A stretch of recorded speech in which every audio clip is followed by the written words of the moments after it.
সরাইতেছিল। মেয়েটা বুঝছে যে তাকে আমি মেরেই ফেলবো। এবার মেয়ে বলতেছে, বাবা, কান্নার সুরে বলতেছে, রে বাবা, ও বাবা, দরকার পড়লে আমি আর কোনোদিন আপনাকে বাবা বলে ডাকবো না। ওরে বাবা, আপনি সমাজের কোনো চিন্তা কইরা আপনার মেয়েকে এই জায়গার মধ্যে হত্যা করবেন? বাবা, ঠিক আছে, আপনার সমাজে আমি কখনো আর যাব না।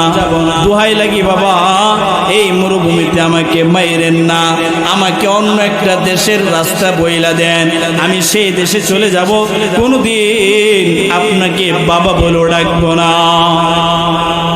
ইয়া রাসূলুল্লাহ, ইয়া হাবিবাল্লাহ, ওগো নবীজি, আমার মেয়ের এই হৃদয় বিদারক কথাগুলো আমার অন্তরে কোনো মায়া লাগায় না।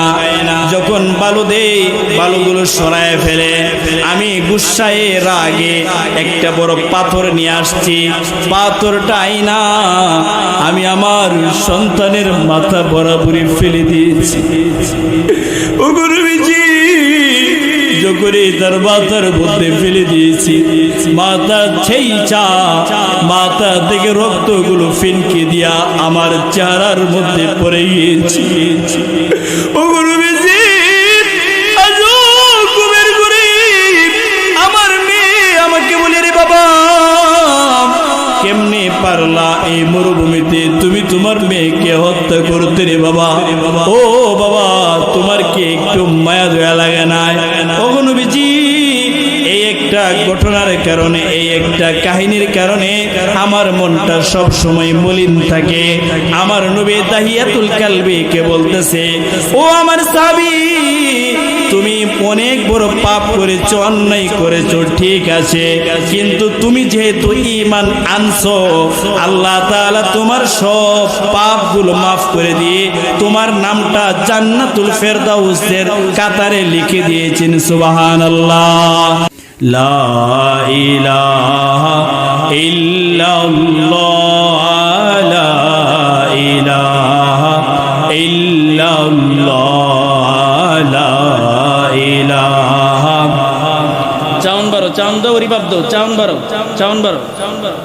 লা ইলাহা ইল্লাল্লাহ, লা ইলাহা ইল্লাল্লাহ, লা ইলাহা ইল্লাল্লাহ। ये दौर अपनी बराहीम की तलाश में है,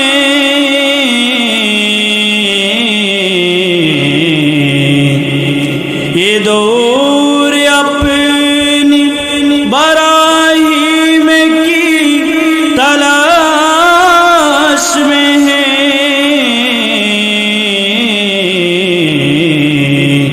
सनम कदा है जहाँ ला इलाहा इल्लल्लाह, ला इलाहा इल्लल्लाह, ला इलाहा इल्लल्लाह, ला इलाहा। अगरचे बुते ही जमात की आस थी नूह में,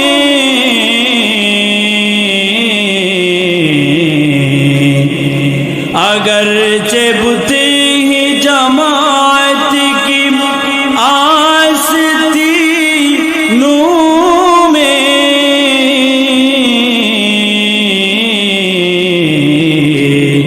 मुझे ही हुक्म अज़ा ला इलाहा इल्लल्लाह, ला इलाहा इल्लल्लाह, ला इलाहा इल्लल्लाह, ला इलाहा, ला इलाहा इल्लल्लाह मुहम्मदुर रसूलुल्लाह सल्लल्लाहु अलैहि वसल्लम। بلغ العلا بكماله كشف الدجى بجماله حسنت جميع خصاله صلوا عليه وآله عشق محبوب خدایا جس دل میں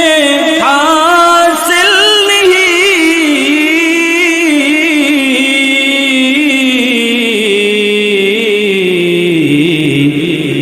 لاکھوں مومن ہو مگر ایمان میں کامل نہیں بلغ العلا بکمالہ كشف الدجى بجماله حسنت جميع خصاله صلوا عليه وآله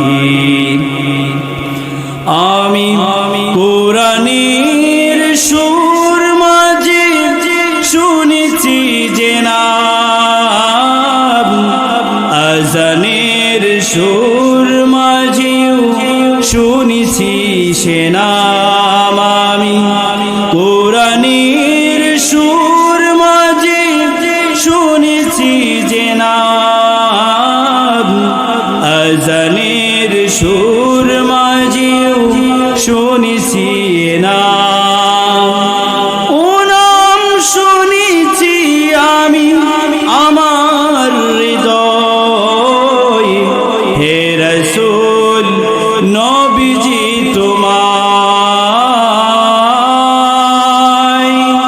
হে রাসূল নবীজি তোমায় আমি কুরআনের সুর মাঝে শুনেছি যে নাম আজানের সুর মাঝে শুনেছি সে নাম আলহামদুলিল্লাহ শিচা শাহ সফি তকব্বর হোসেন রহমতুল্লাহ আলাই হাফিজিয়া মাদ্রাসা শুভজান জুলেখা মহিলা দাখিল মাদ্রাসা ও বাইতুল মামুর জামি মসজিদের যৌথ উদ্যোগে হাফিজিয়া মাদ্রাসার উন্নয়ন কল্পে 23তম ঐতিহাসিক তাফসিরুল কোরআন মাহফিলের আজকের মহামান্য সভাপতি সাহেব আলহাজ আব্দুর রহিম সাহেব আজকের মাহফিলের আমার পূর্বে বয়ান করেছেন মুফতি আল আমিন সাহেব হাফিজ মাওলানা আব্দুল আজিজ সাহেব আজকের মাহফিলের প্রধান অতিথি জননেতা জনাব বাবুল আহমেদ সহ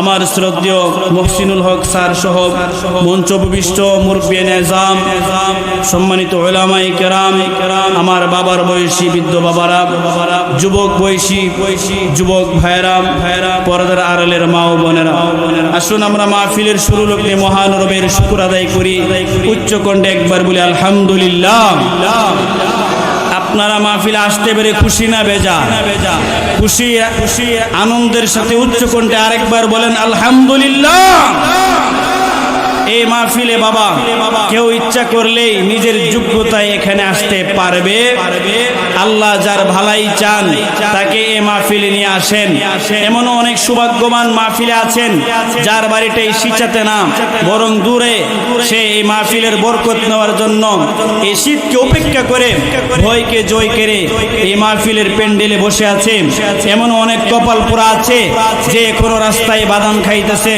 যে এখনো রাস্তায় ঘোরাফেরা করতেছে আল্লাহ তার তকদির এই মাহফিলের বরকত রাখে নাই এই জন্য সে এই জায়গার মধ্যে আসতে পারে এই জন্য কার কপাল ভালো ও যুবক তোমার কপাল ভালো না খারাপ এই মাহফিলের মাধ্যমে তুমি নিজেকে প্রমাণ নিও যদি এই মাহফিলে আসার মতো বসার মতো তোমার সময় হয় বুঝবা তোমার কপাল ভালো আল্লাহ তোমার ভালাই চান আর এই মাহফিলে বসার মতো যদি তোমার তৌফিক না হয় তাহলে আমি লিখে দিতে পারবো আল্লাহ তোমার এই সময়ের মধ্যে ভালো চাচ্ছেন না এই জন্য কোরআনের মাহফিলে তোমাকে নিয়ে আসেন না ঠিক কিনা বলেন সম্মানিত গাইবান্ধাবাসী রাত অনেক গভীর হয়ে গেছে প্রায় 11টা আমি আপনাদের সামনে বেশি লম্বা সময় বয়ান করব না আমিও প্রায় অনেক দীর্ঘ সফর করে আপনাদের এখানে এসেছি আমি স্যারকে বলেছিলাম স্যার বয়ান যতটাই দেন 9টা দেন 10টা দেন 12টার উপরে কিন্তু আমি বয়ান করব না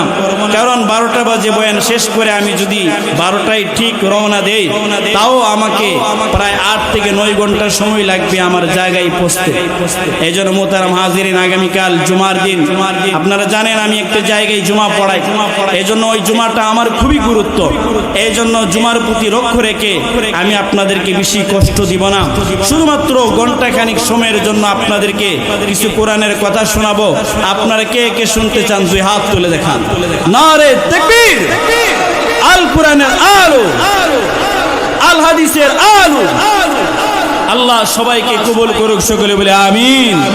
সম্মানিত এলাকাবাসী, আমি আপনাদের সামনে ভূমিকা ছাড়া যে আয়াত তেলাওয়াত করেছি সেই আয়াতের মধ্যেই তাফসিরে ঢুকে যেতে চাই। আমি আপনাদের সামনে যে আয়াত তেলাওয়াত করেছি এই আয়াতের মধ্যে আল্লাহ রাব্বুল আলামিন চমৎকার একটি কথা বলেছেন, তা হলো আল্লাহ তাআলা জান্নাত বানিয়েছেন সর্বমোট 8টি। কয়টি? এই 8 জান্নাতের মধ্যে সবচেয়ে সেরা যে জান্নাত, সেই জান্নাতের নাম জান্নাতুল ফেরদাউস। উচ্চ কণ্ঠে বলেন, সেই জান্নাতের নাম কি? জান্নাতুল ফেরদাউস।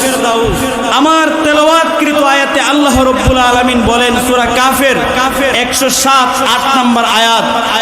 এই আয়াতের মধ্যে আল্লাহ রাব্বুল আলামিন বলেন, যখন কোন মুমিন বান্দা 2টা কাজ করবে, আমি আল্লাহ নিশ্চিত 2 কাজের বিনিময়ে ওই বান্দাটাকে জান্নাতুল ফেরদাউসের মালিক বানিয়ে দিব। সুবহানাল্লাহ বলি। এই জন্য আমরা কে কে জান্নাতুল ফেরদাউসে যেতে চাই না? হাত তুলাই না। আসলে বিষয়টা কি জানেননি? হেরা চাইতেছে আমরা থই ওই জান্নাতে যাইতো গা। মারহাবা কোন না? আল্লাহ তাআলা এদের সাথে আমাদেরকে কবুল করুক, সকলে বলে আমিন। ওয়াজ যে শুনতে আইছি বুঝে শুনতেই। সকালবেলা রাস্তায় দাঁড়ায় হুজুর যে একটা আইছে রে, ইমন টান দিছে, হুজুরে কিতা কইছে তো হিডা তো কইতারি না। অবস্থা এরকম। আজকে আমরা ওয়াজ শুনি, এক কান্দে শুনি আর এক কান্দে বাইর হয়ে যায়। এই জন্য আমরা ওয়াজ শুনবো, কিছু ওয়াজ বাড়িতে নিয়ে যাব, পারবো তো ইনশাআল্লাহ? দাদা নাতি ওয়াজ শুনছে না, দাদা নাতি ওয়াজ শুই না বাড়ির যাইতেছে, বাড়ির যাইতে একটা খাল পরে, তো যখন খাল পড়ছে নাতি পেন বিজয়ে সামনে আগাইতেছে, দাদা যত আগাই তত আস্তে আস্তে লুঙ্গিটা উপর ওড়া। নাতি কো দাদা সর্বনাশ, হুজুর না কইলো আঁটুর উপরে কাপড় ওঠানো যাবে না, চতর নষ্ট হয়ে যাবে, ফরজ তরক হবে।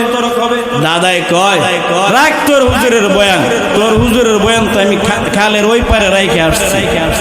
আপনার কি ওয়াজেন রাইখা যাবেন না কিছু একটা লয়া যাবেন? এই জন্য বাবা, গ্রামের মানুষ সহজ সরল মানুষ, আমি সহজভাবে 2টা পয়েন্টের উপর আলোচনা করব, তাফসীর করব। কোনো গরম আলোচনা, কোনো লম্বা চূড়া আলোচনা, 8টা-10টা পয়েন্ট নিয়ে আলোচনা করব না। কারণ গ্রামগঞ্জের মানুষ সহজ সরল মানুষ, সহজ সরল মানুষের কাছে সহজভাবে কিছু কথা বলতে হয়, ঠিক কিনা বলেন? সরল সরল একটা মিল থাকতে হয়।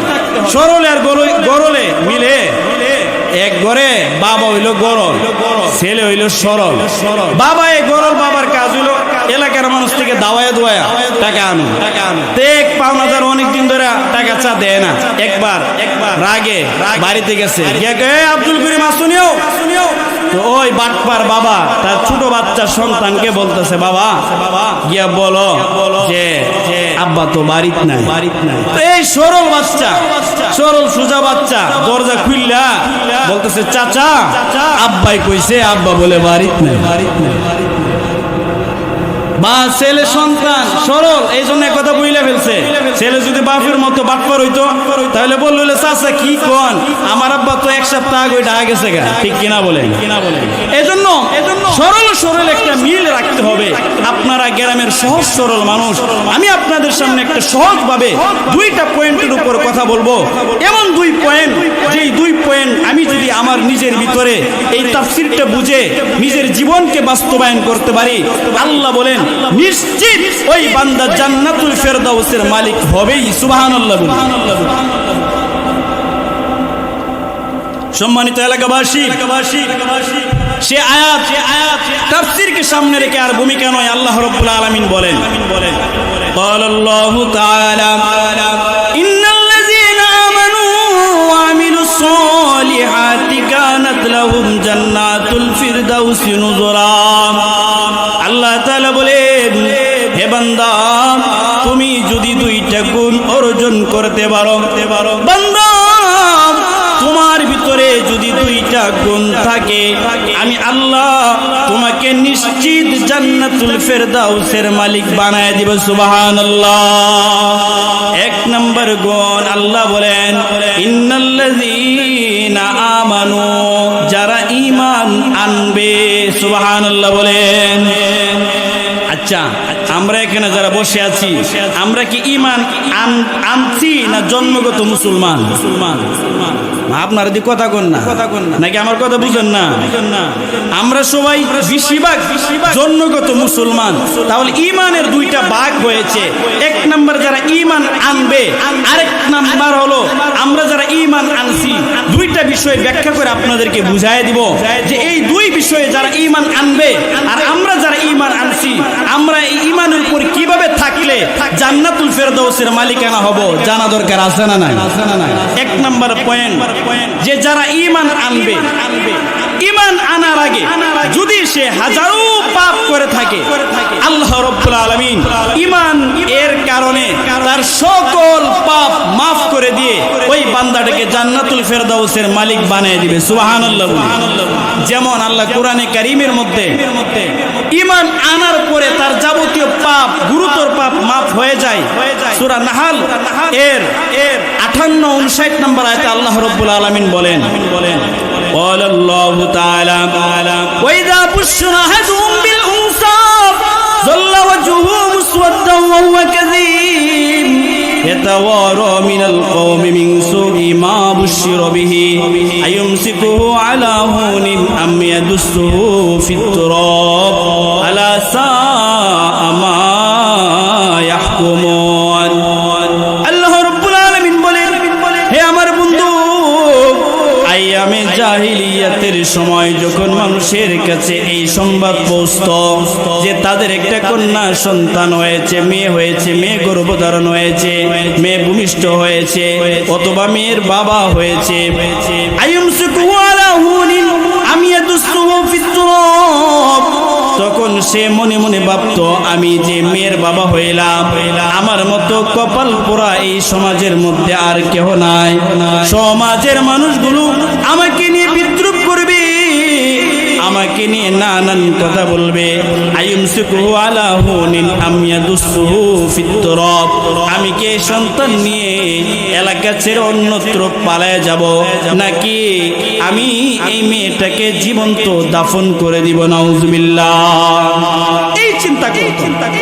এই আয়াতের তাফসীর ইবনে কাসির রাহমাতুল্লাহি আলাইহি তার ইবনে কাসির এর 7 নম্বর খণ্ডের 251 নম্বর পৃষ্ঠার মধ্যে এই আয়াতের একটা তাফসীর এনেছেন। বলবো, যেহেতু তাফসীরুল কোরআন মাহফিল, তাফসীর নিয়ে কথা বলতে হবে, তাফসীরের বাইরে কথা বলা যাবে না। এই আয়াতের একটা তাফসীর এনেছেন। তিনি বলেন, আমাদের নবীজির দরবারে এক সাহাবী ছিল। এই সাহাবী প্রায় মনটা মলিন করে বসে থাকতেন। এই সাহাবীর নাম কি? ইবনে কাসির রাহমাতুল্লাহ আলাইহি বলেন, কেউ কেউ বলছেন এই সাহাবীর নাম সাহাবী ইবনুল কাইস, আবার কেউ কেউ বলছেন না, এই সাহাবীর নাম হযরত দাহিয়াতুল কালবি রাদিয়াল্লাহু তাআলা আনহু। মুহতারাম হাজিরিন, আমার নবীজির দরবারে একজন সাহাবী দাহিয়াতুল কালবি প্রায় মনটা মলিন করে বসে থাকতেন। আমার নবী ছিলেন দয়ার নবী, আমার নবী ছিলেন মায়ার নবী। আমার নবী দাহিয়াতুল কালবির দিকে তাকাইয়া বলে, ও আমার সাহাবী, আজ তোমার মনটা মলিন দেখা যায়, কারণ কি? দাহিয়াতুল কালবি বলে, ওগো নবীজি, আইয়ামে জাহিলিয়াতের সময় আল্লাহ তাআলা আমাকে অনেকগুলো কন্যা সন্তান দিয়েছিল। আমি সবগুলো কন্যা সন্তানকে নিজ হাতে জীবন্ত দাফন করেছি। নাউজুবিল্লাহ বলেন। ওগো নবীজি, অনেকগুলো কন্যা সন্তান জীবন্ত দাফন করার পরে এক পর্যায়ে আমার স্ত্রীর গর্ভে সন্তান আসলো। আমি ঠিক সেই মুহূর্তে সিরিয়ার উদ্দেশ্যে চলে যাব ব্যবসার জন্য। ব্যবসার উদ্দেশ্যে যাওয়ার আগে আমি আমার স্ত্রীকে বললাম, স্ত্রী রে, যদি তোমার গর্ভে একটা পুত্র সন্তান হয় তাহলে তুমি তাকে রেখে দিবা, আমার পরিচয় তাকে তুমি লালন পালন করবা। আর যদি তোমার ঘরে কোনো কন্যা সন্তান হয় তাহলে আমার অনুমতির প্রয়োজন নাই, তুমি তাকে নিজ হাতে জীবন্ত দাফন করে দিবা। নাউজুবিল্লাহ বলি। এই কথা বলে সে সিরিয়াতে চলে গেল। 4 মাস পরে দাহিয়াতুল কালবির স্ত্রী সন্তান প্রসব করেছে। সন্তান প্রসব করেছে ঠিকই, কন্যা সন্তান। প্রসব হওয়ার পর তিনি তার স্বামীর কাছে চিঠি লিখেছে, স্বামী রে, আমার ঘরে একটা কন্যা সন্তান জন্মগ্রহণ করেছে, আমি না এই বাচ্চাটাকে জীবন্ত দাফন করে দিয়েছি। নাউজুবিল্লাহ। চিঠি যে লেখছে মূলত এটা মিথ্যা কথা লেখছে, ভুয়া কথা। মূলত একটা বাবা তার সন্তানকে নিজ হাতে মারতে পারে, কিন্তু কোন মায়ের এই যোগ্যতা আছে তার সন্তানকে মারতে পারে না। কারণ হলো বাবার চাইতে মায়ের অন্তরে আল্লাহ তাআলা দয়া মায়া বেশি দিয়েছেন।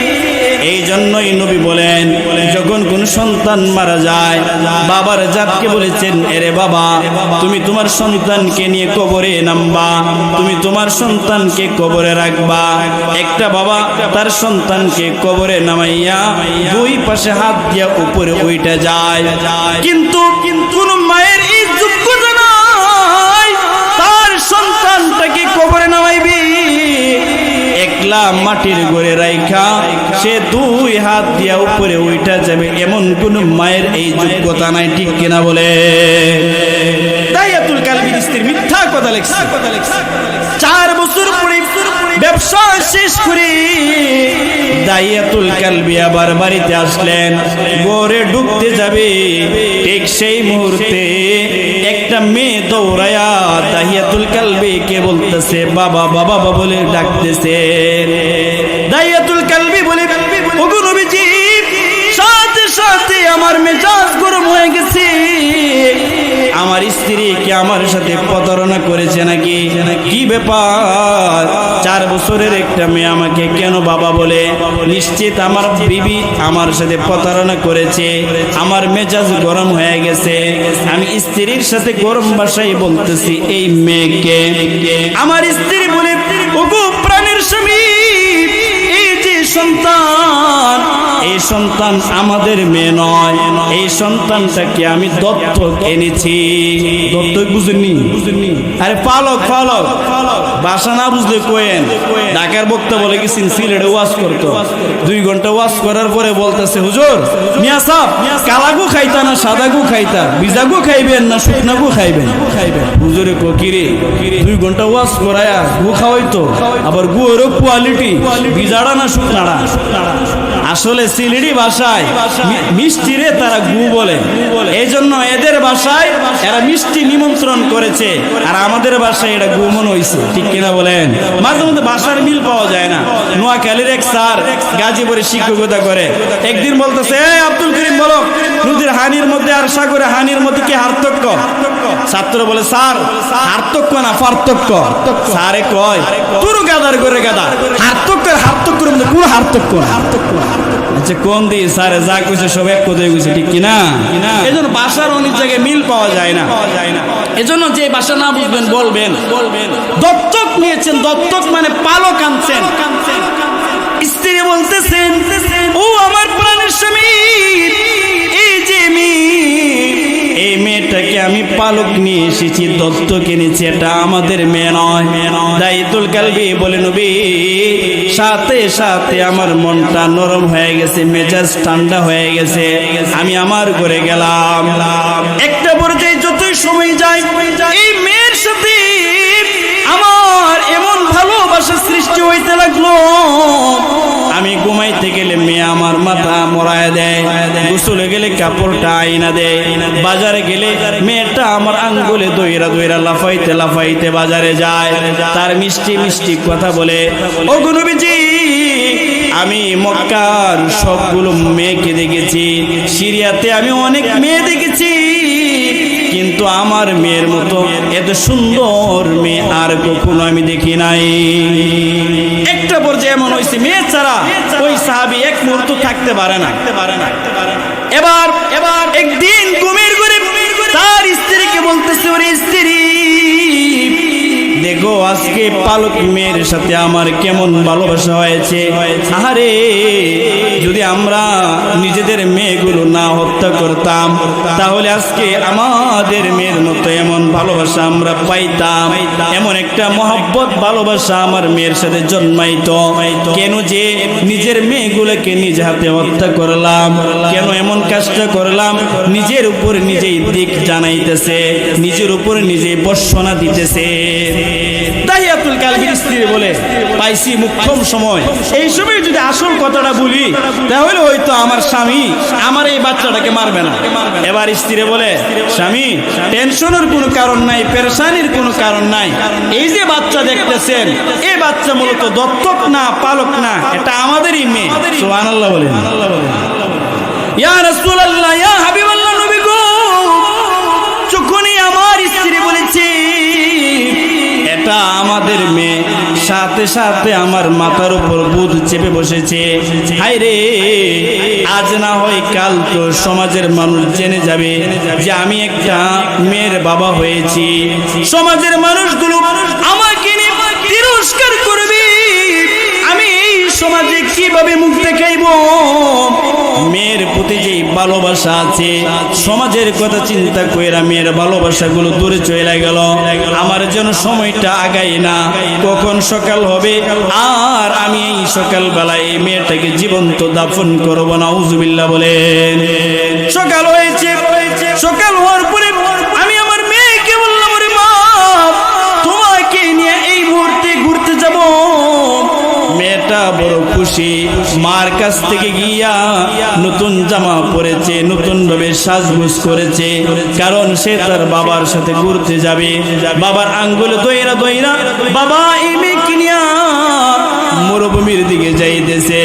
মরুভূমির মধ্যে যাইয়া মেয়েকে এক পাশে রাইখা বাবার সামনে আগাইছে। আগাইতে গিয়া গর্ত খনন করেছে। গর্ত খনন করতে গিয়ে কিছু ধুলোবালি বাবার চেহারার মধ্যে পড়েছে। সম্মানিত এলাকাবাসী, যখন এই সাহাবী তার মেয়ের কাছে আবার ফিরে এসেছে, মেয়েটা এবার বলে, বাবা আপনার চেহারার মধ্যে ধুলোবালি কেন?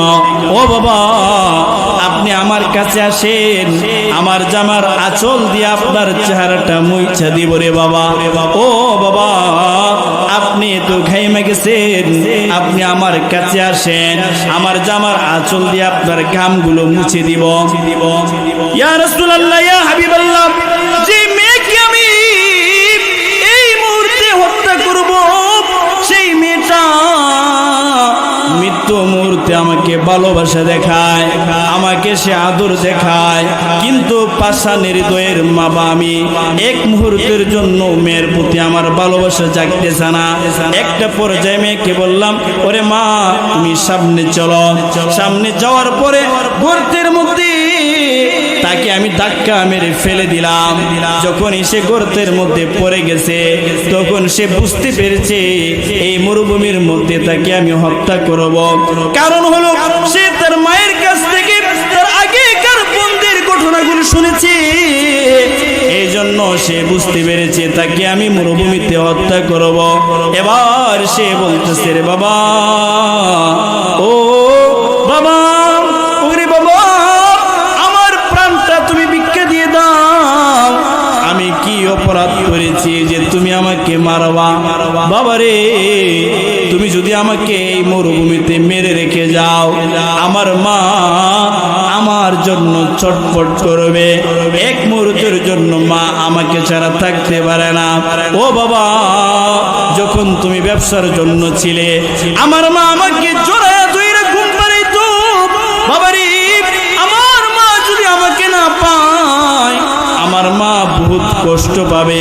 বাবা, দোহাই লাগে, আমি তোমার তো কোনো ক্ষতি করে নাই, আমি তো তোমাকে কোনো ধরনের কষ্ট দেয় নাই, তোমার সাথে বেয়াদবি করি নাই।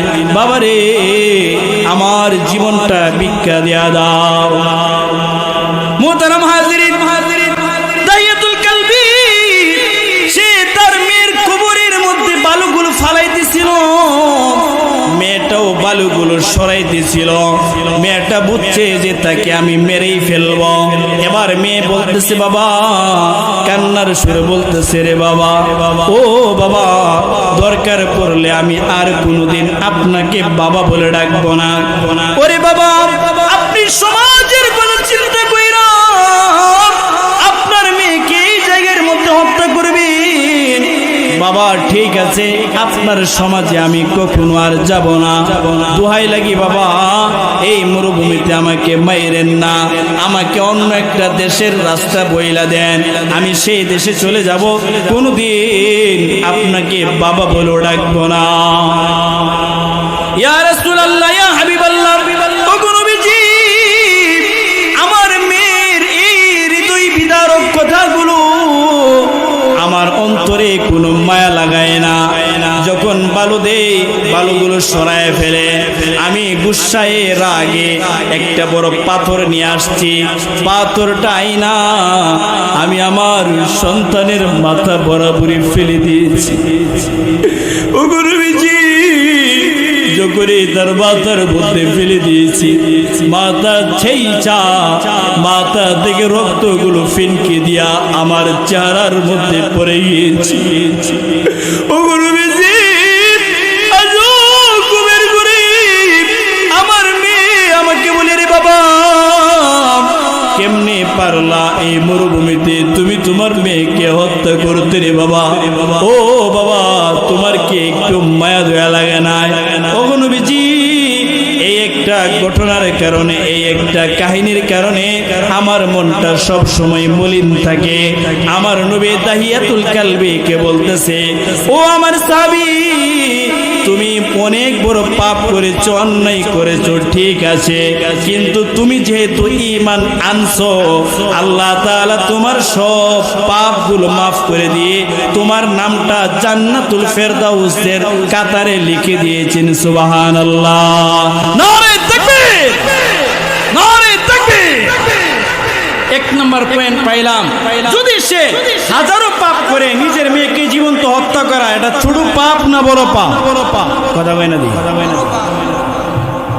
অনেক বড় পাপ। কিন্তু আজকে আমাদের সমাজে মানুষ হত্যা করা এটাকে পাপ মনে হয় না। এজন্যই মানুষ মানুষকে পাথর দিয়া, লাইভে আইসা প্রকাশ্যে রাস্তার মধ্যে পাথর দিয়া ঢিল মাইরা ছেইচা মাইরা ফেলে, ঠিক কিনা বলেন? এই পৃথিবীর মধ্যে, এই জমিনের মধ্যে একটা কুকুরের দাম আছে, কিন্তু আশরাফুল মাখলুকাত মানুষের দাম নাই, ঠিক কিনা বলেন? আইয়ামে জাহিলিয়াতে যেমন মানুষের দাম ছিল না, আজকে আমরা আমাদের সমাজটাকে সেই পর্যায়ে নিয়ে গিয়েছি। এখন আমাদের মানুষের মধ্যে কোনো মানুষের দাম নাই। মানুষের দামগুলো বুঝতে হলে এরকম কোরআনের মাহফিল লাগবে, ঠিক কিনা বলেন?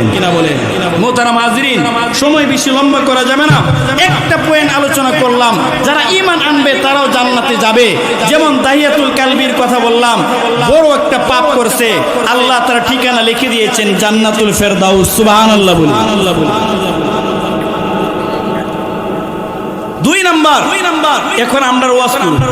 আমরা এখানে যারা জন্মগত ঈমানদার, আমরা কিভাবে জান্নাতে যাব জানা দরকার আছে না নাই?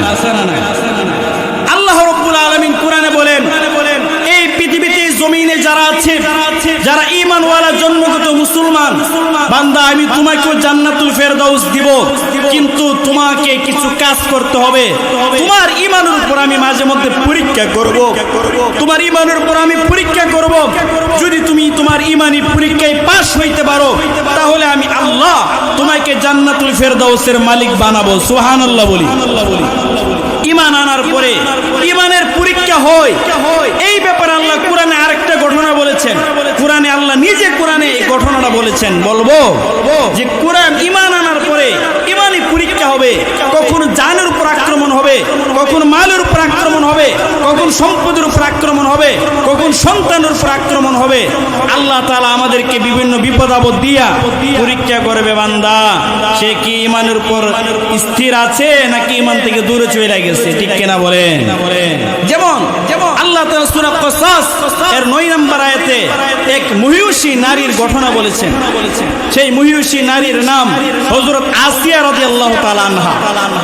আসিয়ার স্বামীর নাম মিস্টার ফেরাউন। ফেরাউন যে কাফের ছিল, ছোট মুড়ো কাফের না, বড় একটা কাফের, বড় একটা কাফের।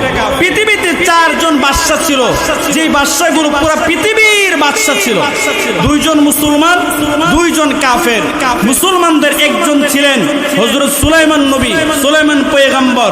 আরেকজন ছিলেন হযরত জুলকারনাইন, যাকে সিকান্দার বাদশা বলে। আর 2 জন ছিল কাফের, একটা হলো মিস্টার ফেরাউন না, আরেকটা ছিল বখতে নসর। এই 4 জন ব্যক্তি পুরো পৃথিবীর শাসক ছিল। ফেরাউন যখন পুরো পৃথিবীর শাসক, তখন বলে যেহেতু আমি পুরো পৃথিবীর শাসক, আমি তো শাসক না, আমি তো আল্লাহ। নাউজুবিল্লাহ কইতেন না, নিজেরে খোদা দাবি করে। খোদা দাবি করার পরে সেই খোদা দাবি করেনওয়ালার ঘরে তার প্রিয়তম স্ত্রীকে আল্লাহ তাআলা ঈমানের দৌলত দান করেছিলেন। সুবহানাল্লাহ। সে যে ঈমান পাইছে, এরও একটা ঘটনা আছে। ঘটনা রইল তাফসীরের মধ্যে আছে। ফেরাউনের ঘরে একটা দাসী ছিল, সেই দাসীর নাম মাস্তা। এই মাস্তার কাজ ছিল ফেরাউনের মেয়ের খেদমত করত।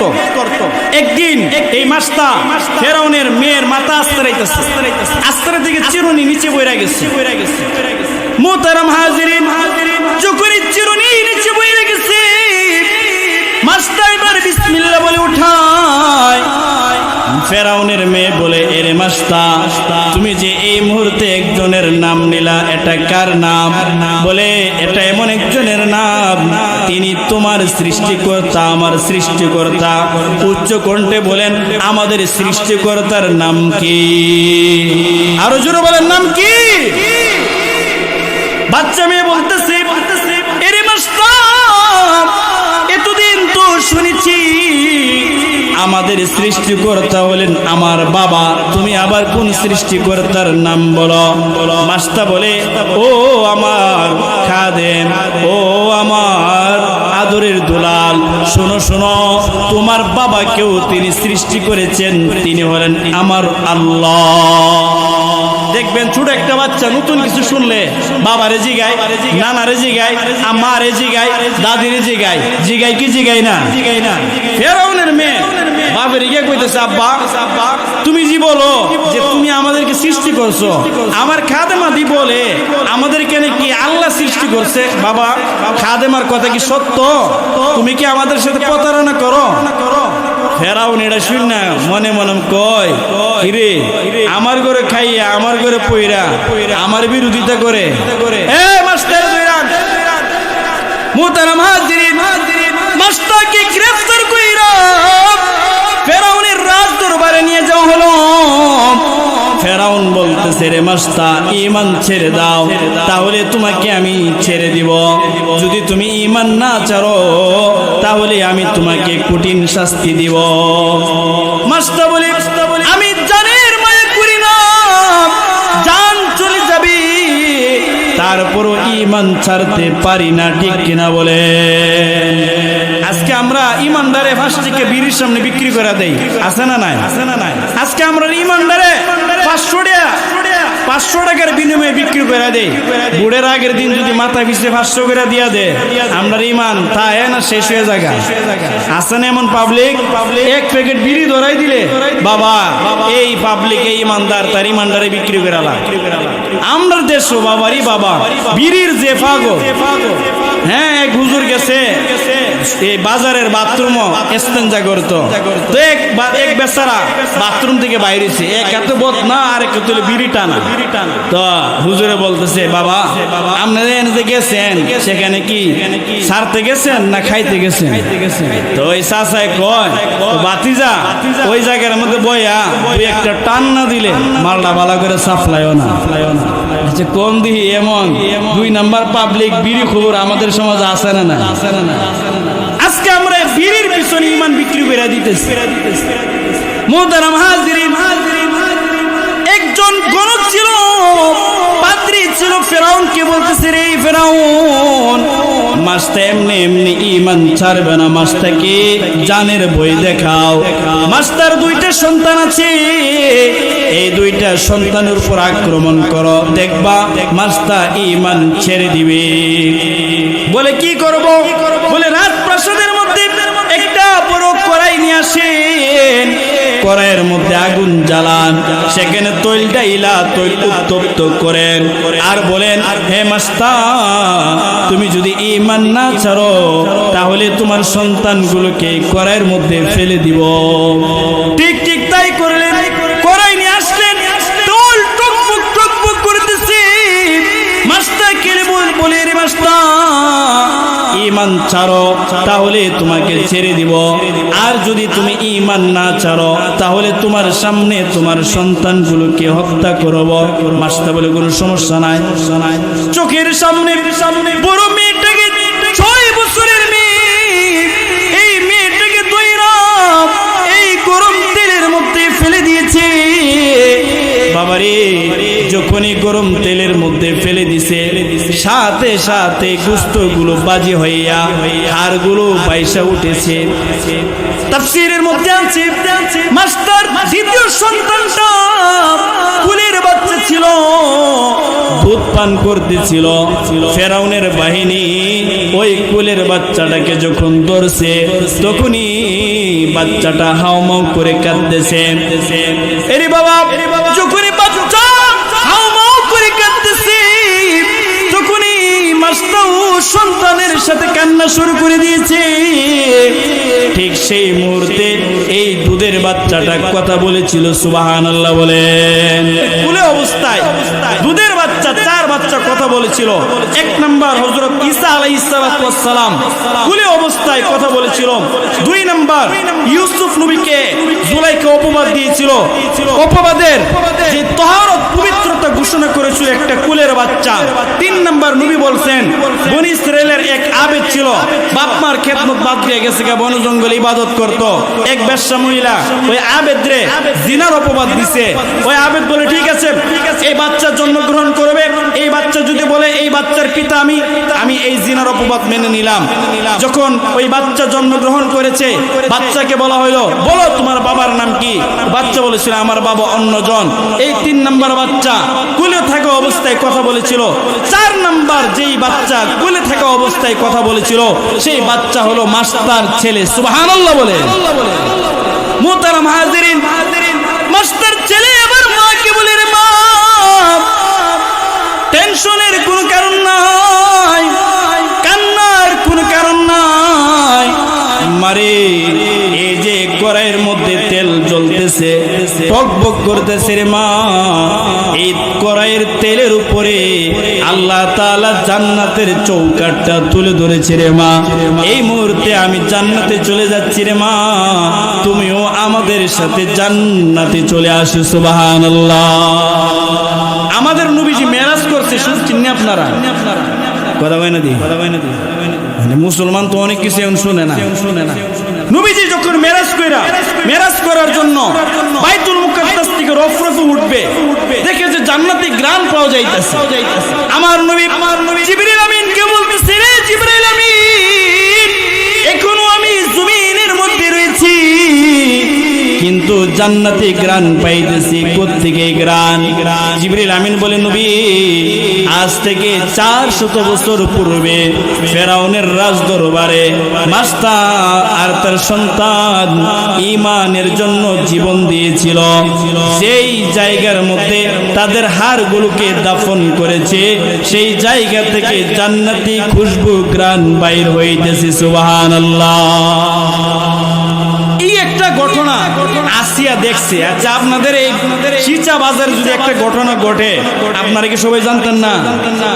এই যে আমাদের গতকালকে আমার প্রোগ্রাম ছিল রাজশাহী থেকে আপনাদের এখানে এসেছি। রাজশাহী এই যে তেসুর এলাকায় একটা বাচ্চা গর্তের মধ্যে পড়ে গিয়েছে।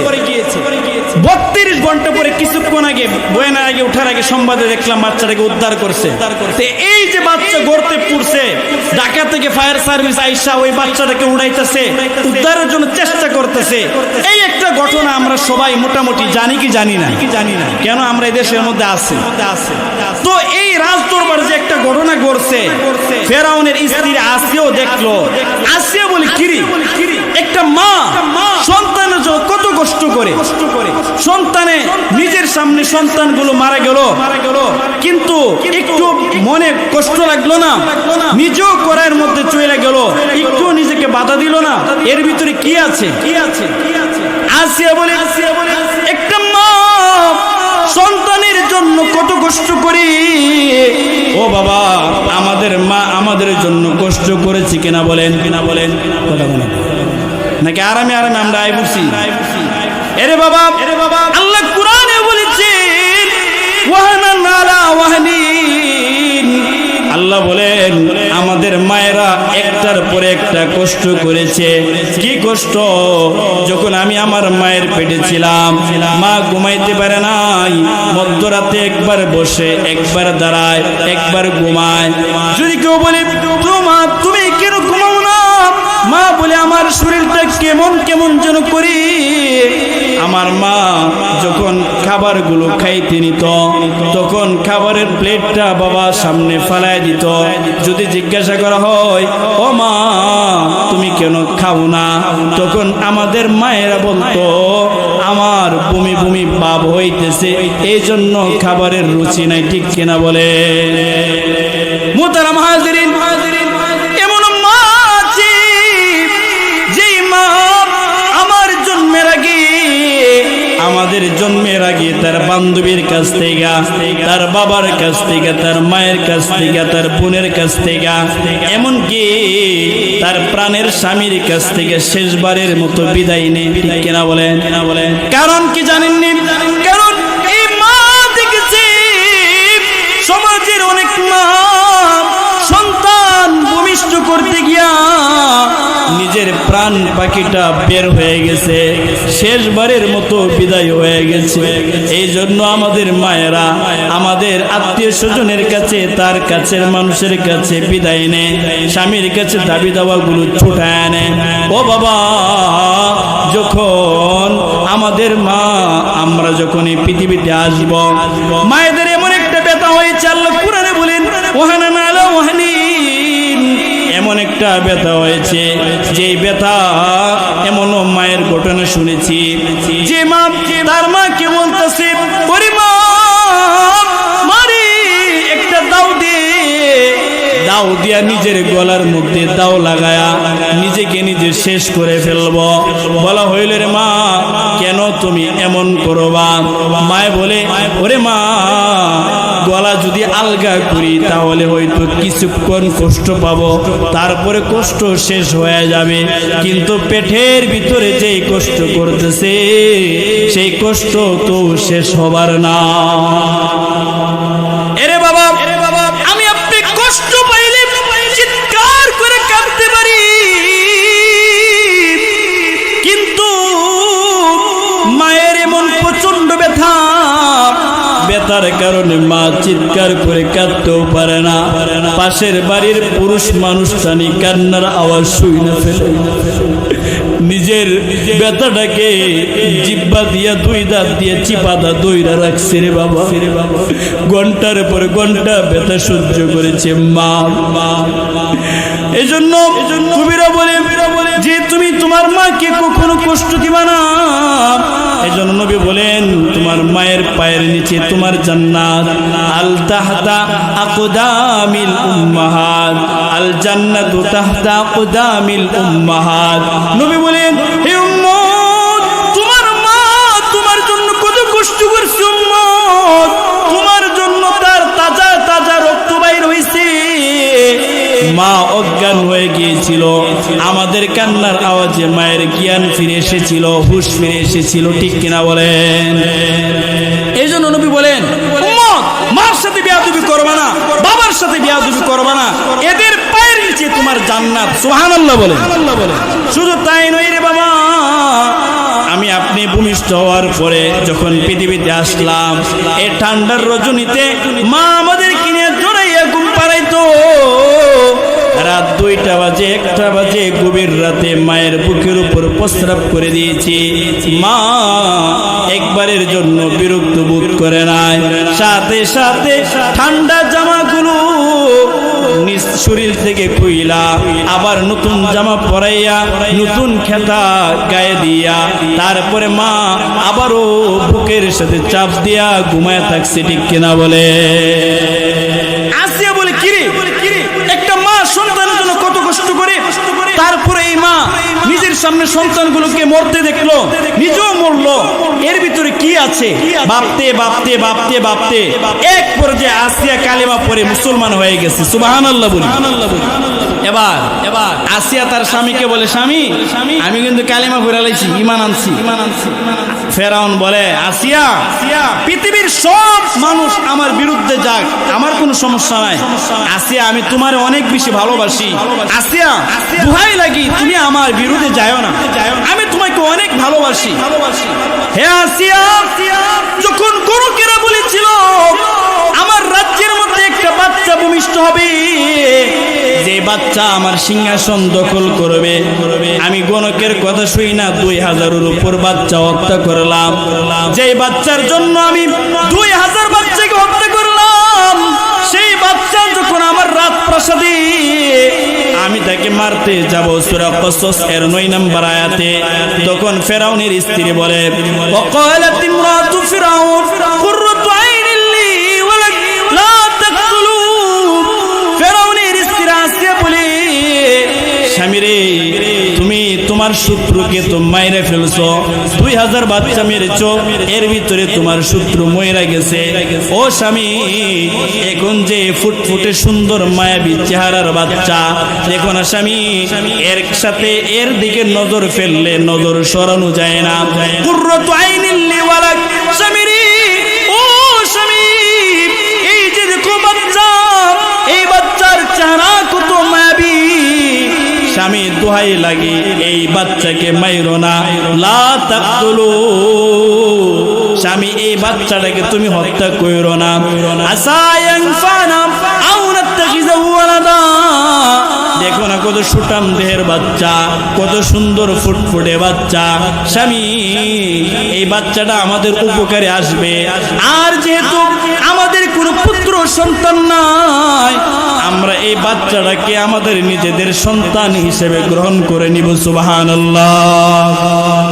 ফেরাউন বলে, হে আসিয়া, আমার ঘরে আমার শত্রু এসেছিল, আমি তাকে মারতে যাব, কিন্তু তোমাকে আমি সবচেয়ে বেশি ভালোবাসি, এই জন্য তোমাকে ভালোবেসে আমার ঘরের মধ্যে আমি আমার শত্রুকে পালছি।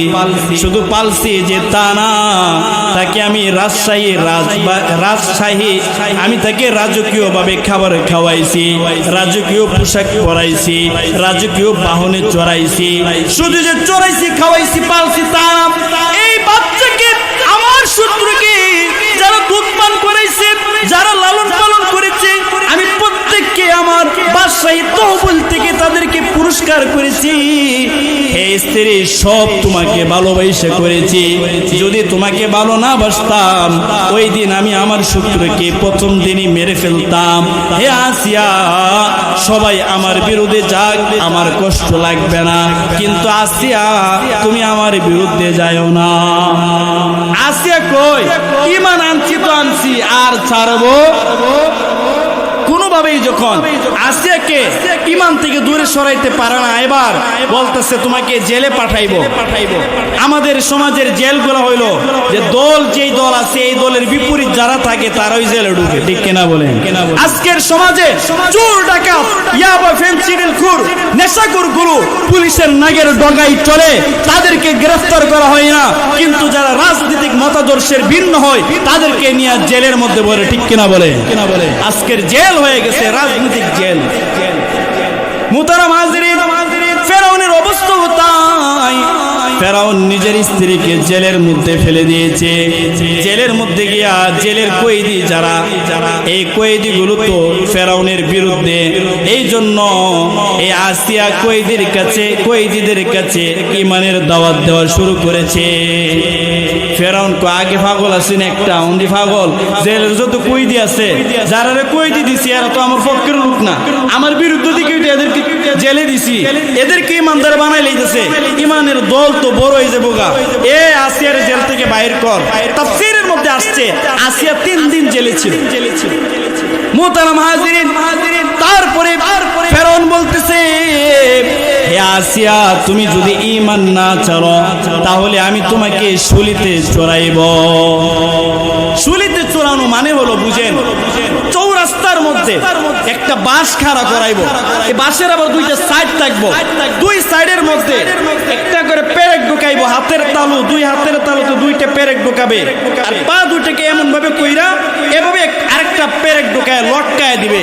আচ্ছা বলেন, একটা মানুষের লটকায়া পেরেক ঢুকায় দিলে লোকটা কি মারা যায়? কথা বলে দিই, মারা যায় না। কিন্তু কঠিন শাস্তি হওয়ার কারণ হইল এভাবে রাইখা দিবে। মিশরের মধ্যে উত্তপ্ত গরম। এই যে 2 মাস আগে আমি উমরাতে গিয়েছি, দেখলাম মধ্যপ্রাচ্যের মধ্যে প্রচুর গরম। 15 দিনের চেহারা কালো হয়ে গেছিল। তো উত্তপ্ত গরম, আবার মরুভূমির বালু, মরুভূমির পাথর, এইগুলো থেকে হিট আসে। এই হাতের মধ্যে যে পেরেক ঢুকাইছে, পেরেকের একটা যন্ত্রণা, গরমের একটা যন্ত্রণা। তাকে কোনো খাবার পানি দেওয়া হয় না, না খাইতে খাইতে, না পান করতে করতে আস্তে আস্তে লোকটা মারা যাবে। মারা গেলে তাকে নামাইয়া কবর দিবে তা না, বরং তাকে সেখানে রেখে দিবে। আস্তে আস্তে মানুষটা পুড়তে থাকবে, শুটকি হইতে থাকবে, শুকনো আইসা থেকে টুকরা টুকরা খাবে। সমাজের মানুষ জানবে এই লোকটা বড় খতরনাক, বড় অন্যায় করেছে, জঘন্য কাজ করেছে। এই জন্য সরকার এই শাস্তি দিয়েছে। বলেন, এই শাস্তিটা সহজ না কঠিন?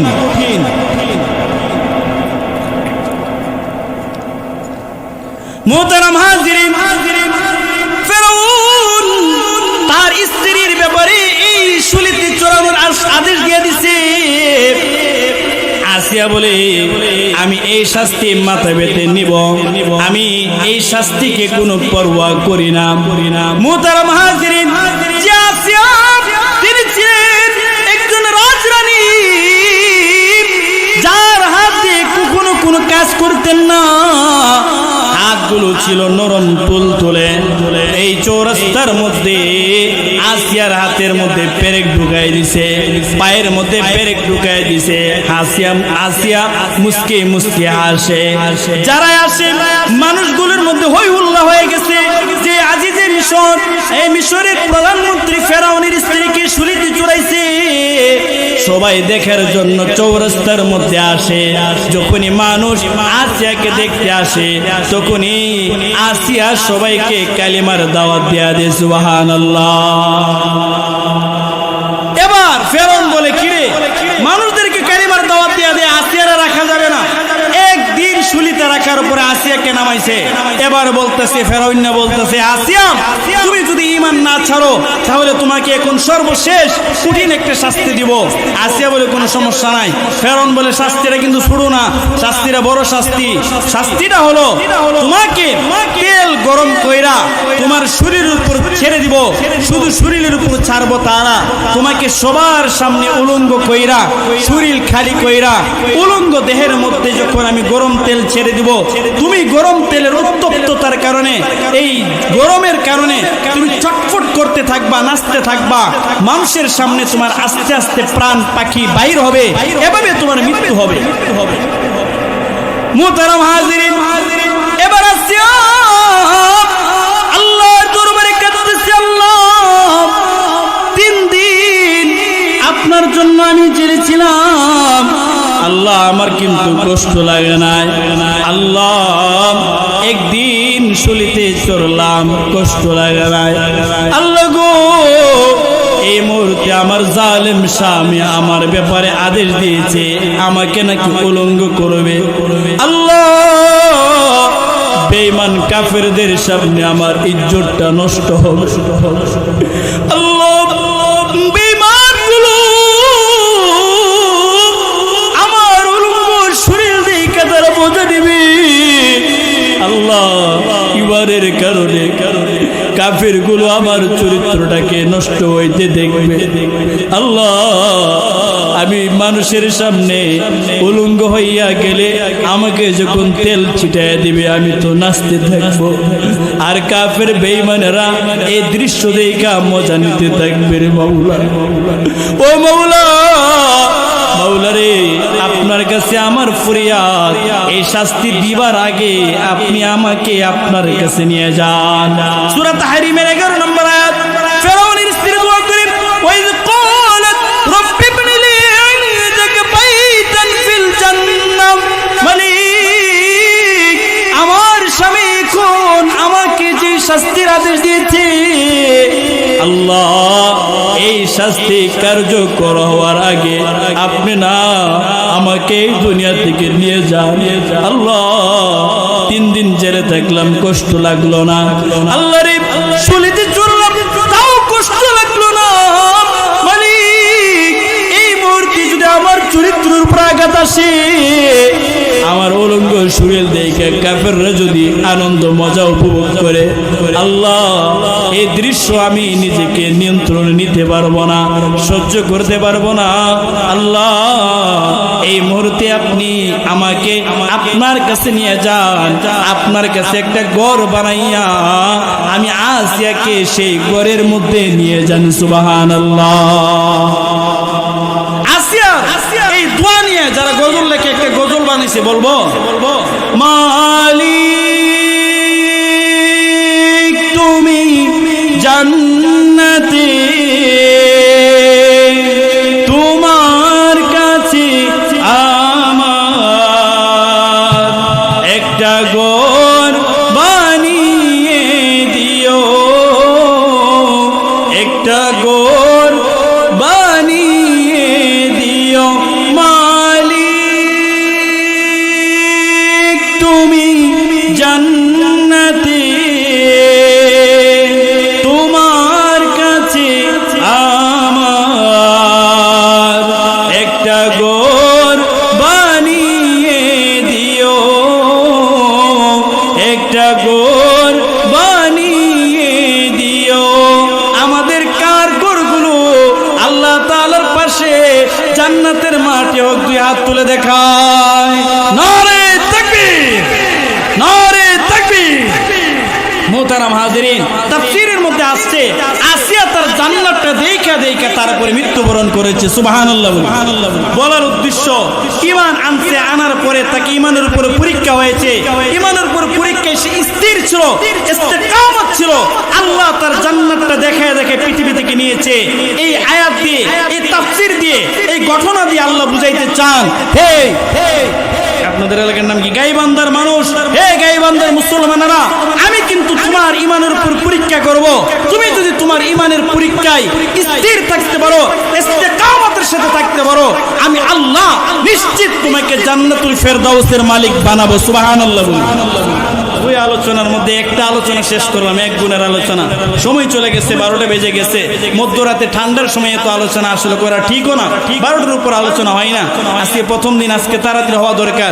দ্বিতীয় আলোচনা শর্টকাটে 5-7 মিনিটে করব। থাকবেন না বাগবেন? থাকবেন তো ইনশাআল্লাহ। মুহতারাম হাজিরিন, আল্লাহ রাব্বুল আলামিন বলেন, ইন্নাল্লাযীনা আমানু ওয়া আমিলুস সালিহাতি কানাত লাহুম জান্নাতুল ফিরদাউসি নুজুলা।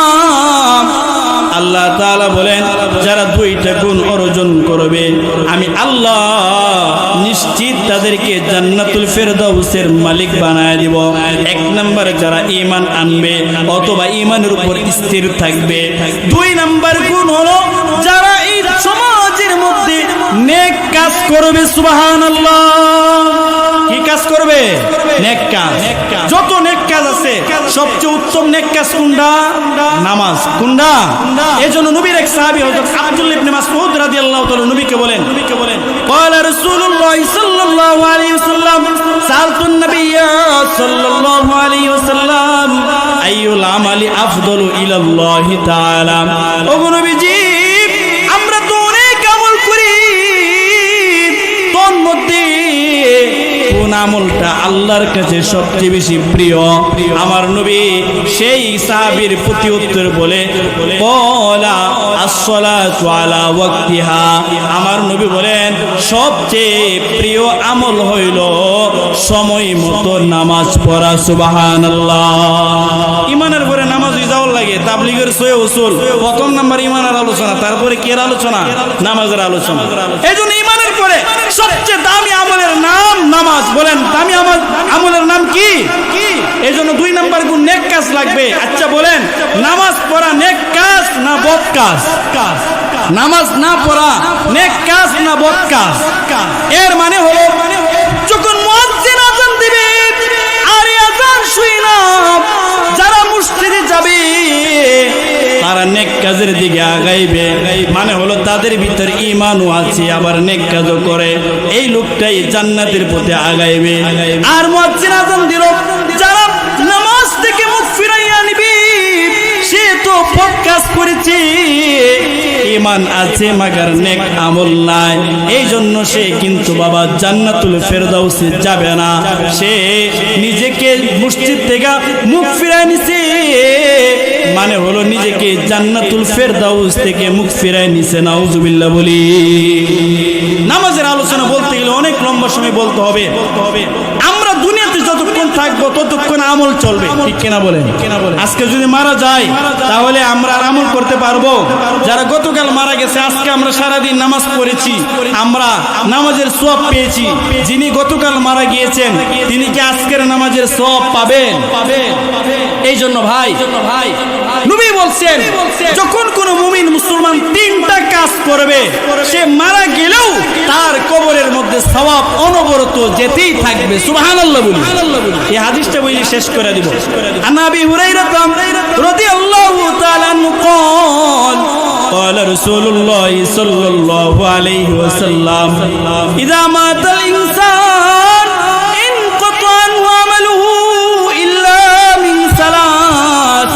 আমার নবী বলেন, হে উম্মত, তুমি যখন মারা যাইবা তোমার আমলের দরজা বন্ধ হয়ে যাবে। তোমার ভাই নামাজ পড়বে, সে ভাই নামাজের সওয়াব পাবে, কিন্তু তুমি তো নামাজ পড়তে পারলা না, এই জন্য তুমি কিন্তু নামাজের সওয়াব পাবা না। বান্দা উম্মত, তুমি যদি 3 কাজ দুনিয়ায় থাইকা করতে পারো, তুমি মইরা গেলেও তোমার কবরে আল্লাহ তাআলা অনবরত সওয়াব দিতে থাকবেন। সুবহানাল্লাহ। 1 নাম্বার নবী বলেন, ইল্লা মিন সালাস, ইল্লা মিন সাদাকাতিন জারিয়া, যারা সদকায়ে জারিয়া করবে। সুবহানাল্লাহ বলেন। দান 2 প্রকার, একটা হলো সাধারণ দান, যেমন আপনি একটা মানুষকে নিয়ে খাওয়াইছেন অথবা একটা জিয়াফত কইরা হাজার হাজার মানুষকে খাওয়াইছেন, এই সওয়াব পাইছেন, খাওন শেষ সওয়াবও শেষ। আরেকটা দান আছে স্থায়ী দান, মাদ্রাসা বানাইলেন, মসজিদ বানাইলেন, এমন একটা তাফসীর মাহফিল প্রতিষ্ঠা কইরা গেলেন, শ্রম দিয়ে মেহনত করে মাহফিলটাকে দাঁড় করে গেলেন, এই মাহফিল যতদিন চলবে আপনি মারা যাবেন আপনার কবরে এই মাহফিলের সওয়াব অনবরত যাবে। সুবহানাল্লাহ বলে। মাদ্রাসা যতদিন থাকবে, মসজিদ যতদিন থাকবে, আপনি কবরে চলে যাবেন, তারপরেও মাদ্রাসা মসজিদে যত নেক হবে সকল নেকের একটা অংশ আপনার কবরের মধ্যে যাবে। সুবহানাল্লাহ বলি। এই জন্য আপনাদের বাড়ির পাশে একটা মাদ্রাসা হচ্ছে, মাশাআল্লাহ, ফাইলিং গুলো দেখে আমার খুবই ভালো লেগেছে। দোয়া করেছি আল্লাহ যেন মাদ্রাসাকে অতি দ্রুত সম্পন্ন করার তৌফিক দান করে, সকলে বলে আমিন। এই মাদ্রাসায় আপনারা সদকায়ে জারিয়া দিবেন, পারবেন তো ইনশাআল্লাহ? নাকি এটা সমাজের গুটি কয়েকজনের কাজ? কি বলেন? এটা আমাদের সবার কাজ। এই মাদ্রাসার নাম কওমি মাদ্রাসা। কওমি মাদ্রাসা মানে জাতির মাদ্রাসা। এখানে কমিটির যেমন পাওয়ার, আমি একজন খেটে খাওয়া মানুষ, আমারও তেমন পাওয়ার, আমারও তেমন অধিকার। সে তার তৌফিক অনুযায়ী হয়তো 1 লাখ টাকা দিয়েছে, 5 লক্ষ টাকা দিয়েছে, 10,000 20,000 টাকা দিয়েছে। আমি আমার অধিকার থেকে, আমি আমার তৌফিক অনুযায়ী 10টি টাকা হলো এই মাদ্রাসায় দিব, পারবো তো ইনশাআল্লাহ? আওয়াজ দেন, পারবেন তো ইনশাআল্লাহ? এই জন্য সদকায়ে জারিয়ার এই মাদ্রাসাগুলোকে আপনারা ধরে রাখবেন। এগুলো আপনি মারা গেলেও এই মাদ্রাসায় যত হাফেজ হবে, যত কোরআন তেলাওয়াত হবে, এই সবগুলোর সওয়াব আপনার কবরে যাবে। সুবহানাল্লাহ বলেন।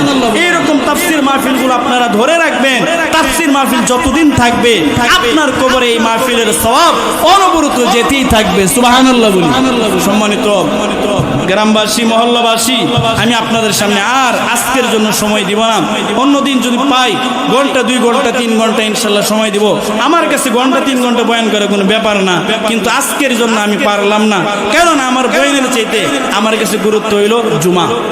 এবং একটা উল্লেখযোগ্য জায়গায় জুমা পড়াতে হয়, সেখানে একটা জুমার প্রিপারেশন আছে। এখন যদি এই মুহূর্তে রওনা দেই, 12টা বেজে গেছে, প্রায় সকাল 9টা বা 10টা বাজবে জায়গায় পৌঁছতে। তারপরে গ্যাস নিতে হবে, জ্যানজট যদি থাকে তাতে আরো সময় যাবে। এই জন্য আজকের মতো আপনাদের কাছে আমি অসমাপ্ত আলোচনাগুলো, অগুচ্ছালো আলোচনাগুলো আপনাদের সামনে রেখে আমি আপনাদের কাছে ক্ষমা চেয়ে আজকের জন্য আলোচনা এখানেই শেষ করলাম। ওয়া আখিরু দাওয়ানা আলহামদুলিল্লাহি রাব্বিল আলামিন। হায়াত বাকি, ইনশাআল্লাহ আপনাদের সামনে আবারও মন মতো কোন একদিন আলোচনা করব। আল্লাহ আমাদের সবাইকে সে তৌফিক দান করুন, সকলে বলে আমিন। মাহফিলের আয়োজক, তাফসীরের আয়োজক যারা, তাদেরকে আল্লাহ তাআলা নেক হায়াত দান করুন, সকলে বলে আমিন। তাদের মুর্দিগানগুলোকে আল্লাহ তাআলা জান্নাতুল ফেরদাউস নসিব করে, সকলে বলে আমিন। সম্মানিত এলাকাবাসী, আমার পূর্বের বক্তব্য কালেকশন করেছে, এজন্য আমি আর কালেকশন করলাম না।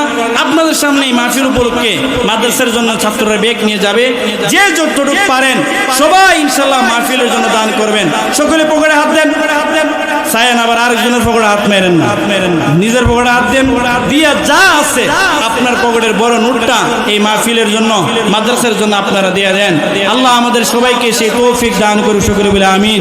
সকলে দুরূদ শরীফ পড়ে আল্লাহুম্মা সাল্লি আলা মুহাম্মাদি ওয়া আলা আলি মুহাম্মাদ কামা সাল্লাইতা আলা ইব্রাহিম ওয়া আলা আলি ইব্রাহিম ইন্নাকা হামিদুম মাজিদ। আল্লাহুম্মা বারিক আলা মুহাম্মাদ ওয়া আলা আলি মুহাম্মাদ কামা বারাকতা আলা ইব্রাহিম ওয়া আলা আলি ইব্রাহিম ইন্নাকা হামিদুম মাজিদ। ভাই কেউ যাবেন না, নবী বলছেন দোয়া মুখুল ইবাদত, ইবাদতের মগজ হলো দোয়া। 2 মিনিটের দোয়া হবে, কেউ দোয়াটা না করে যাবেন না। আল্লাহর রাস্তে সবাই একটু বসেন।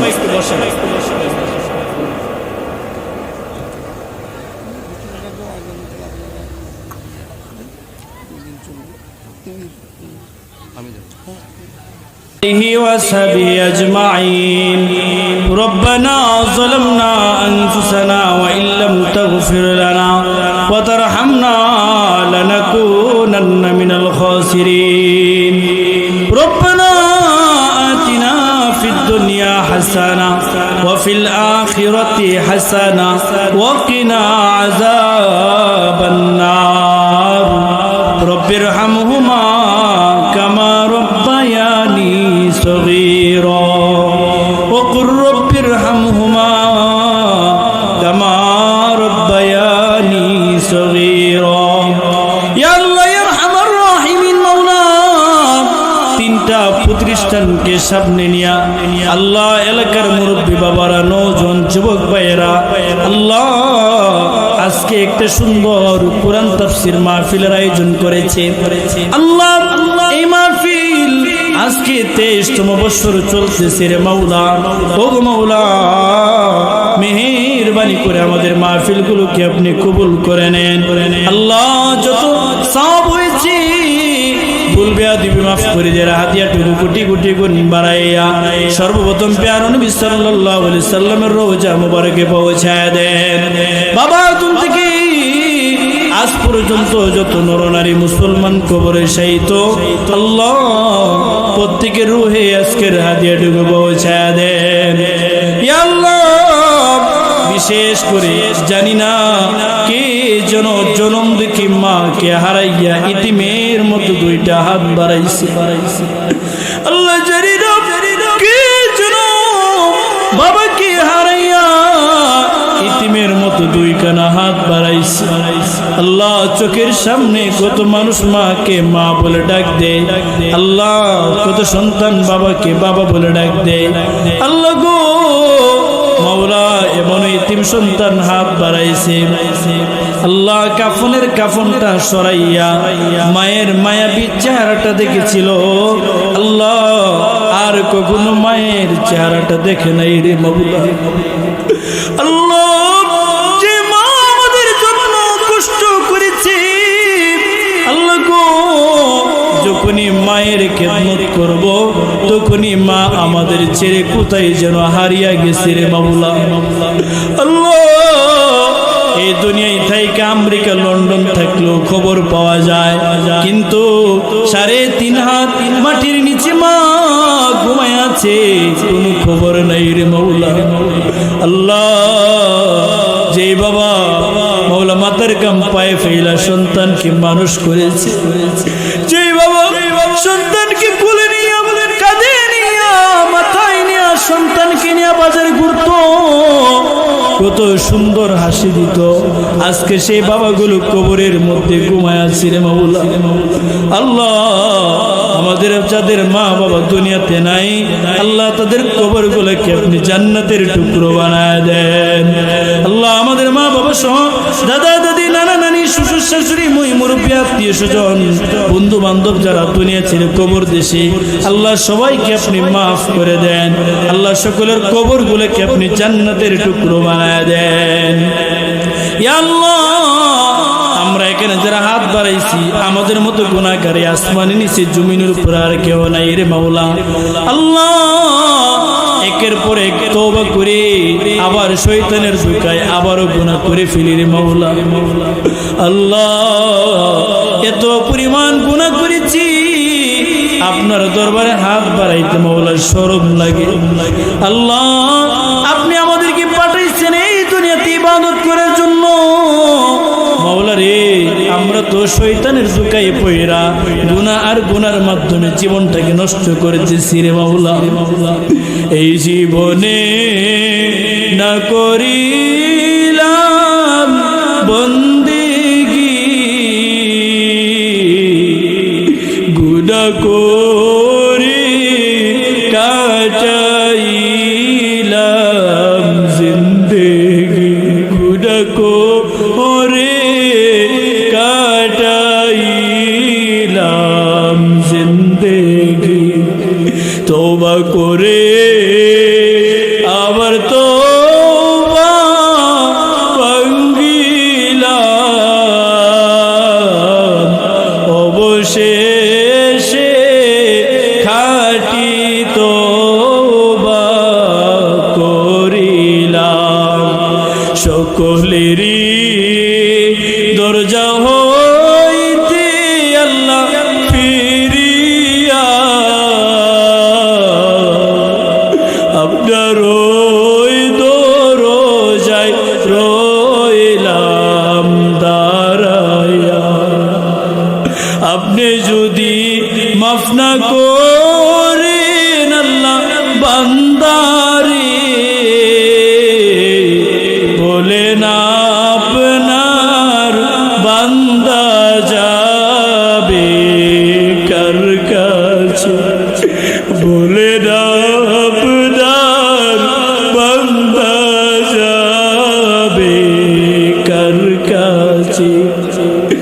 আদর করিয়া মানুষ আল্লাহ বানায়া, কেমনে দিবাই জাহান্নামে ফেলিয়া, কেমনে দিবাই জাহান্নামে ফেলিয়া। আল্লাহ, আপনি আমাদের গুনাহগুলোকে মাফ করে দেন। আল্লাহ, এই জীবনটাকে মাওলা আপনার ইবাদত দিয়ে সাজাইবার তৌফিক দান করেন। আল্লাহ, দ্বীন ইসলামের পথে চলার তৌফিক দান করেন। দাওয়াত ও তাবলীগের সাথে ঈমানের মেহনত করার তৌফিক দান করেন। আল্লাহ, আমাদের মধ্যে যারা অসুস্থ সবাইকে সুস্থতা দান করেন। মাওলা, যারা বিপদ আপদ মুসিবতে আছে, বিপদ আপদ মুসিবত থেকে হেফাজত করেন। আল্লাহ, যারা ঋণের মধ্যে আছে, ঋণ থেকে হেফাজত হওয়ার তৌফিক দান করেন। আল্লাহ, আমাদের হায়াতের মধ্যে, রিজিকের মধ্যে, ব্যবসা বাণিজ্যের মধ্যে বরকত দিয়া দেন। আল্লাহ, এই এলাকার প্রতি আপনার খাস রহমত নাযিল করেন, সকল প্রকার অশান্তি দূর করে দেন। আল্লাহ, আমাদের ঘরের মধ্যে শান্তি, রহমত, বরকত দান করেন। স্বামী স্ত্রীর মধ্যে মিল মহব্বত পয়দা করে দিন। আল্লাহ, আমাদের সন্তানগুলোকে মানুষের মতো মানুষ বানায় দেন। আল্লাহ, আমাদের সন্তান ভাই বেরাদর যারা প্রবাসী আছে, মাওলা সকলের জানে মালে বরকত দান করেন। আল্লাহ, আমাদের সবার মনের নেক বাসনাগুলো কবুল করে নেন। আল্লাহ, সবাইকে আপনার ঘর বাইতুল্লাহ জিয়ারত করার তৌফিক দান করে আল্লাহ স্বপ্নের মক্কা আর মদিনা জিয়ারত করার তৌফিক নসিব করেন আল্লাহ। আল্লাহ বাকি মনগুলো মক্কা মদিনা যাইতে মরেছে আল্লাহ মাওলা, যদি তুমি আমাদেরকে সেই করে না নাও মাওলা, কমাস কম স্বপ্নের করে মাওলা গো আমাদের নবীজির নূরানি চেহারাটা দেখার তৌফিক দিও মাওলা। আল্লাহ এই মাহফিলটাকে আপনি কবুল করে নেন আল্লাহ। মাহফিলের আয়োজক যারা আছে আল্লাহ, মাহফিলের কমিটি যারা আছে আল্লাহ, এই মাহফিলে যারা টাকা দিয়ে পয়সা দিয়ে শ্রম দিয়ে মেহনত করেছি আল্লাহ, প্রত্যেকে মেহনত গুলোকে নাজাতের জুড়ে হিসেবে কবুল করে নেন আল্লাহ। তাদের আব্বা আম্মা গুলোকে মাফ করে দেন আল্লাহ। এই মাহফিল যারা করতে গিয়ে দুনিয়া থেকে চলে গেছে আল্লাহ, তাদের কবর গুলোকে আপনি জান্নাতের টুকরো বানায় দেন। দোয়া মোনাজাত প্যারা নবী সাল্লাল্লাহু আলাইহি সাল্লাম রসিলায় কবুল আর মঞ্জুর করে নেন ইয়া আল্লাহ। আমাদের ইমানের সাথে মৃত্যু নসিব করিয়েন, খাতমা বিল খায়র দান করিয়েন আল্লাহ। আপনি আমাদেরকে নেক কাজ কইরা ইমানের উপর চইলা মাওলা জান্নাতুল ফেরদাউসের মালিক জন হইতে পারি সেই তৌফিক নসিব করেন। সুবহান রাব্বিকা রাব্বিল ইজ্জাতি আম্মা ইয়াসিফুন ওয়া সালামুন আলাল মুরসালিন ওয়ালহামদুলিল্লাহি রাব্বিল আলামিন।